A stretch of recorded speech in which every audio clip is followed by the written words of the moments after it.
গাজায় বোমা হামলায় ইসরায়েলকে এআই সহায়তা দেওয়ার জেরে কর্মীদের তোপের মুখে টেক জায়ান্ট মাইক্রোসফট। প্রতিষ্ঠানটির 50 বছর পূর্তি উপলক্ষে চলা এক অনুষ্ঠানে উপস্থাপকের বক্তব্য থামিয়ে দিয়ে নজিরবিহীন প্রতিবাদ জানিয়েছেন ফিলিস্তিনপন্থী সফটওয়্যার ইঞ্জিনিয়ার ইবতিহাল আবু সাদ। একই অনুষ্ঠানে বিল গেটস মঞ্চে থাকা অবস্থাতেই ক্ষোভ ঝাড়েন ফিলিস্তিনপন্থী আরেক কর্মী ভানিয়া আগরওয়াল। গণহত্যার সাথে মাইক্রোসফটের জড়িত থাকার অভিযোগে চাকরিও ছেড়ে দেন তিনি।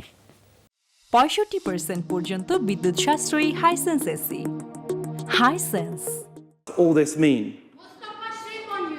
ওয়াশিংটনের শীর্ষ প্রযুক্তি নির্মাতা প্রতিষ্ঠান মাইক্রোসফটের 50তম প্রতিষ্ঠাবার্ষিকী উপলক্ষে চলছিল বিশেষ অনুষ্ঠান। প্রতিষ্ঠানটির তৈরি কৃত্রিম বুদ্ধিমত্তা বিষয়ক চ্যাটবট কো-পাইলটের আনুষঙ্গিক নানা বিষয়ে উপস্থাপনা করছিলেন সিইও মুস্তাফা সুলাইমান। উপস্থিত ছিলেন মাইক্রোসফটের সহ প্রতিষ্ঠাতা বিল গেটস এবং সাবেক সিইও স্টিভ বালমারও। তবে মাঝপথেই ঘটে বিপত্তি। হঠাৎ মঞ্চের দিকে এগিয়ে যান ফিলিস্তিনপন্থী সফটওয়্যার ইঞ্জিনিয়ার ইবতিহাল আবু সাদ। চিৎকার করে বলেন, মাইক্রোসফটের ভূমিকায় লজ্জিত তিনি। ইসরায়েলকে প্রযুক্তি দিয়ে সহায়তার প্রতিবাদ জানিয়ে ওই কর্মী অভিযোগ করেন, তেল আবিবের কাছে এআই প্রযুক্তি বিক্রি করে গাজায় গণহত্যার অংশীদার হচ্ছে Microsoft.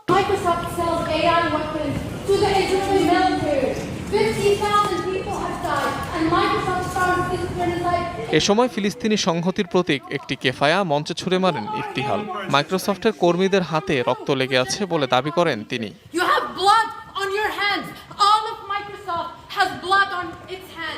We cannot be celebrating while people in Palestine are getting murdered.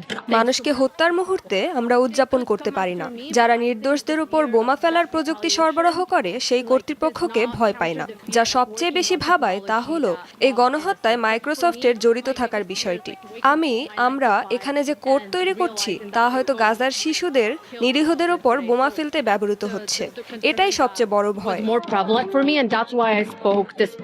এক পর্যায়ে অনুষ্ঠানস্থল থেকে বের করে দেয়া হয় ইবতিহালকে। একই অনুষ্ঠানে মঞ্চে বিল গেটস সহ মাইক্রোসফটের 3 শীর্ষ কর্মকর্তার উপস্থিতিতে গাজায় গণহত্যা বিরোধী প্রতিবাদ জানান ভানিয়া আগরওয়াল নামের আরও এক কর্মী। তাকেও একই কায়দায় বের করে দেয়া হয় অনুষ্ঠান থেকে।